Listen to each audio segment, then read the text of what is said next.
নির্বাচনের মাঠ থেকে ছিটকে গেলেন মাহমুদুর রহমান মান্না। বগুড়া 2 আসনে মনোনয়নপত্র বাতিল, কি ছিল কারণ? আসসালামু আলাইকুম। নির্বাচনের মাঠ গরম হওয়ার আগেই বড় ধরনের ধাক্কা খেলেন নাগরিক ঐক্যের সভাপতি ও সাবেক ভিপি মাহমুদুর রহমান মান্না। ত্রয়োদশ জাতীয় সংসদ নির্বাচনে বগুড়া 2 অর্থাৎ শিবগঞ্জ আসন থেকে তার মনোনয়নপত্র বাতিল ঘোষণা করা হয়েছে। কেন বাতিলের খাতায় নাম আসলো এই অভিজ্ঞ রাজনীতিবিদের, আর কারা টিকে রইলেন এই লড়াইয়ে? বিস্তারিত থাকছে প্রতিবেদনে। আজ শুক্রবার বিকেলে বগুড়া জেলা প্রশাসক ও রিটার্নিং কর্মকর্তা মোহাম্মদ তৌফিকুল ইসলাম মনোনয়নপত্র যাচাই বাছাই শেষে এই আদেশ দেন।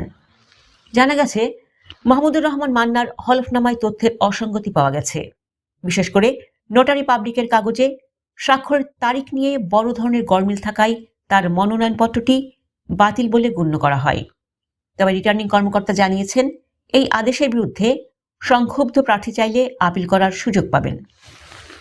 শুধু মাহমুদুর রহমান মান্নাই নন, একই আসন থেকে বাতিল করা হয়েছে জাতীয় পার্টির সাবেক এমপি শরীফুল ইসলাম জিন্নার মনোনয়নও। জুলাই আন্দোলনে হামলার মামলা থাকায় তার আবেদনটি নাকচ করে দেন নির্বাচন কমিশন। এছাড়া গণ অধিকার পরিষদের প্রার্থী সেলিম সরকার এবং স্বতন্ত্র প্রার্থী রেজাউল করিম তালুর মনোনয়নপত্রও বাতিল করা হয়েছে। এই আসনে মোট 7 জন প্রার্থীর মধ্যে 4 জনের মনোনয়নই ঝরে পড়ল প্রথম ধাপে। শিবগঞ্জ আসনে এখন পর্যন্ত যারা বৈধ প্রার্থী হিসাবে টিকে আছেন তারা হলেন বিএনপির মীর শাহে আলম, জামায়াত ইসলামীর মাওলানা আবুল আজাদ মোহাম্মদ শাহাতুজ্জামান এবং ইসলামী আন্দোলনের মোহাম্মদ জামাল উদ্দিন। হেভিয়র প্রার্থীর মনোনয়ন বাতিল হওয়ায় এই আসনের নির্বাচন সমীরণ এখনও পুরোপুরি বদলে যাওয়ার পথে। মাহমুদুর রহমান মান্নার মতো বর্ষিয়ান নেতার মনোনয়ন বাতিল হওয়াকে আপনি কিভাবে দেখছেন? তিনি কি আপিলের টিকে ফিরতে পারবেন? আপনার মতামত কমেন্টে জানান।